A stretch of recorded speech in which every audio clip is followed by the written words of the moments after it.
तो हाल फिलहाल में तो हमने देखा है कि डीजल वाला इलाका सबसे ज़्यादा एक्शन भरा रहा है। कारों के सेगमेंट की बात करें, यूटिलिटी जो गाड़ियां होती हैं, एसयूवीज, एमयूवीज, उनकी बिक्री ज़ोरदार तरीके से बढ़ रही है। अगर हम साम के डेटा के बारे में बात करें तो जो society of Indian automotive manufacturers है, उनके हिसाब से अप्रैल से सितंबर के बीच लगभग 55% उनकी बिक्री बढ़ी है। लेकिन इसका मतलब ये नहीं कि सबसे हॉट जो सेगमेंट है, सबसे ज़्यादा बिक्री वाला सेगमेंट, वहाँ पर एक्शन की कमी हो।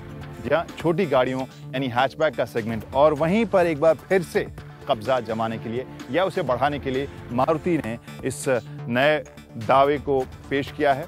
ये है ऑल्टो 800।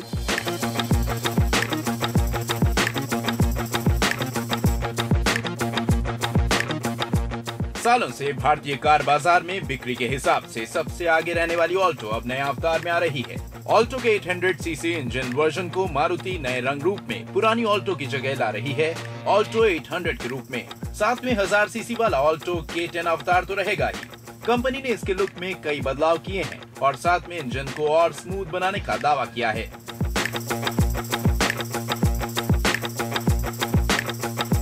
सायम के डेटा को अगर हम देखें, society of Indian automotive manufacturers, तो गाड़ियों की बिक्री के बारे में दिलचस्प आंकड़ा वो बता रहे हैं। एक तो गाड़ियों की बिक्री ज़्यादा बढ़ी नहीं है, लगभग ना के बराबर, लेकिन उसी में एसयूवी और एमयूवी खूब खरीदी जा रही है, जहां पर उनकी बढ़ोतरी लगभग 50%, 55% के आसपास है। यानी लोग उस सेगमेंट में काफ़ी खरीद कर रहे हैं। लेकिन इसका मतलब ये नहीं, जो सबसे ज़्यादा बिकने वाला सेगमेंट है, जो सबसे हॉट है किसी भी कंपनी के लिए, उस सेगमेंट में एक्शन नहीं हो रहा है। वही एक्शन तो आज हम आपके लेकर आए हैं, क्योंकि मारुति जो देश की नंबर 1 कार कंपनी है, वो एक बार फिर से अपनी बेस्ट सेलर को यहाँ पर दावा पेश कर रही है इस कार के साथ। इस कार बाजार में ऑल्टो को नए रंग रूप में ढालकर, अब नया रंग रूप हम इसलिए कह रहे हैं क्योंकि इसको जब आप सामने से देखेंगे तो जो पहला रिएक्शन था कई लोगों का, कुछ ने कहा कि ये ब्रियो की तरह दिख रही है, खासकर इसके हेडलैम्प की वजह से।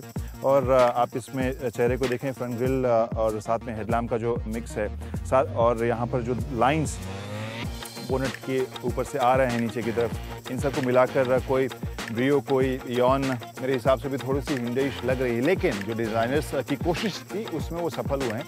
ऑल्टो का चेहरा बिल्कुल रिफ्रेश्ड और नया लग रहा है।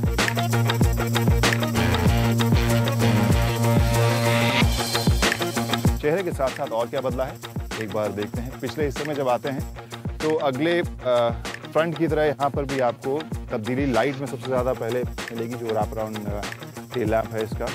यहाँ भी आपको वही कर्व्स ढेर सारे मिलेंगे। जो बोनेट पे आपको 2 लाइन दिख रही थी, वहाँ आपको इस हैच में भी ये कर्व्स दिखेंगे, साथ में गाड़ी के ऊपर भी। तो कुल मिलाकर अब गाड़ी काफ़ी कर्वी हो गई है। अगर मैं कहूँ कि जापानी से ज़्यादा ये कोरियन डिज़ाइन थोड़ा सा लग रहा है, तो शायद आप समझ सकते हैं कि मैं क्या कह रहा हूँ। लेकिन ये बात है कि जैसा हमने कहा कि लुक रिफ्रेश हुई है।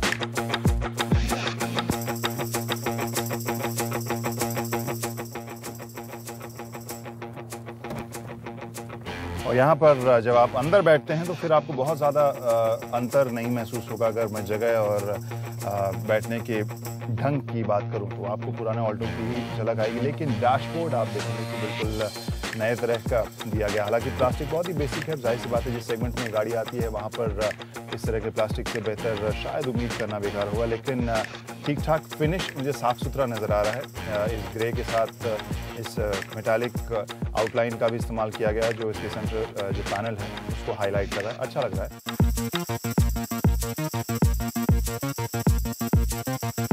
तो यहाँ पर हाईलाइट कर रहे हैं इस सेंटर पैनल को, ये जो मेटालिक फिनिश है। यहाँ वेंट्स के ऊपर आप नज़र डालें तो आकर्षक बहुत शायद ना लगे, लेकिन हाँ कुछ नयापन ज़रूर इस डैशबोर्ड को दे रहे हैं। साथ में एक अलग स्लॉट आप देख सकते हैं कुछ सामान रखने के लिए, और ग्लव बॉक्स जो है तो फंक्शनल है, बहुत आकर्षक नहीं करेंगे, लेकिन साफ़ सुथरी फिनिश ज़रूर इसकी मैं कहूँगा।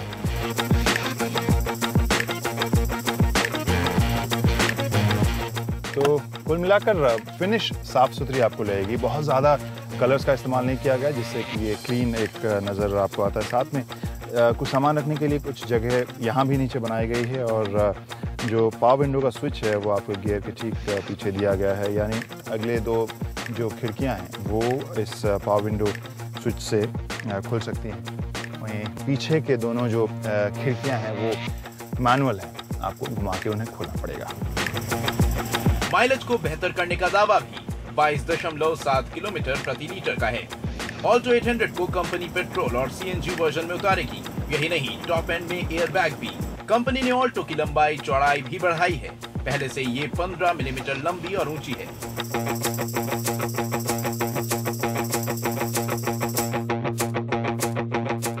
तो ये पुराने प्लेटफॉर्म पर ही तैयार नई ऑल्टो, और इस वजह से आप बहुत ज़्यादा क्रांतिकारी इसमें बदलाव नहीं देखेंगे, लेकिन इसकी लंबाई को 15 mm बड़ा किया गया है, जैसी जानकारी हमें दी गई है। इसकी ऊंचाई को भी 15 mm बड़ा किया गया है। और जिस सेगमेंट की ये गाड़ी है और जिस तरह की बनावट इसकी है, उस हिसाब से मैं कह सकता हूँ कि 4 लोगों के लिए अभी भी ये बुरी गाड़ी नहीं है। हाल के वक्त में मारुति छोटी कारों के इलाके में अपने बिक्री को लेकर परेशान रही है। ऐसे में ऑल्टो, जो कंपनी की बेस्ट सेलर थी, उसकी बिक्री भी चुनौती पेश कर रही थी। ऐसे में सेगमेंट में कुछ बिल्कुल नया करने की जरूरत हो गई थी। तो कंपनी ने ऑल्टो 800 में लुक के साथ प्रदर्शन को भी थोड़ा बेहतर किया है। अब इस गाड़ी के बूट स्पेस की हम बात करें, यहाँ पर जगह जो है वो, जैसा मैं कहा कि इस सेगमेंट के लिए बहुत ही फंक्शनल गाड़ी ज़रूर है, और कुछ नएपन के साथ एक बार फिर से रिफ्रेश होगी ग्राहकों के जहन में एक अच्छे ऑप्शन के तौर पर। लेकिन यहाँ पर फिलहाल तो जगह है, लेकिन आपको बता दें कि केवल पेट्रोल ही नहीं, सीएनजी विकल्प में भी आ रही है नई ऑल्टो, और इस वजह से वो जगह जाहिर सी बात है कम हो जाएगी। 800 सीसी में सीएनजी ऑप्शन अब आज की तारीख में तो बहुत प्रैक्टिकल में ज़रूर होंगे, और वो कंपनी ने भी सोच लिया है। अब एक बार नज़र डालते हैं इसके इंजन के आंकड़ों पर, और फिर इसे चलाने के लिए हम ले चलेंगे।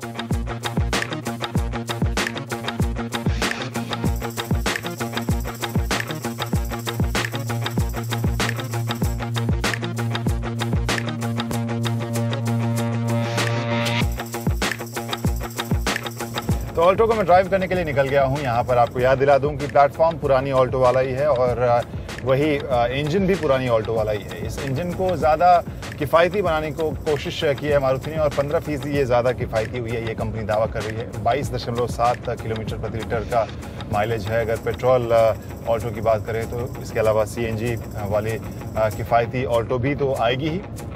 लेकिन अब अगर वापस में ड्राइव के मुद्दे पर आऊँ तो यहाँ अब जिस हिसाब से ये चल रही है, ऐसे में जो इंजन है 800 सीसी का, वहाँ पर आप ये तो उम्मीद मत कीजिए कि कोई स्पोर्ट्स कार की तरह कोई रोमांचक गाड़ी मिलेगी। हाँ, फंक्शनल गाड़ी है, और जैसी पुरानी ऑल्टो चलती थी वैसे ही लगभग ये भी चल रही है। ठीक ठाक हम इसे कहेंगे। लेकिन हाँ, आजकल जो गाड़ियाँ आ गई हैं, जिस तरह के फीचर्स आ गए हैं या टेक्नोलॉजी आ गई, उस हिसाब से एक चीज़ मुझे लगता है कि शायद उसमें 10%, 15% की बेहतरी हो सकती थी, वो थी इसकी ब्रेकिंग। और उस पर कंपनी और थोड़ा काम करती तो इसे चलाने में और ज़्यादा मज़ा आता। लेकिन कुल मिलाकर वही, अगर ऑल्टो की ड्राइव आपको याद है तो फिर इस की ड्राइव को आप महसूस कर सकते हैं। 16 अक्टूबर को लॉन्च के बाद असल कीमत का पता चलेगा, लेकिन 2.5 लाख रुपए से ये शुरू हो सकती है। दुनिया के कई देशों में ये कार एक्सपोर्ट भी होगी।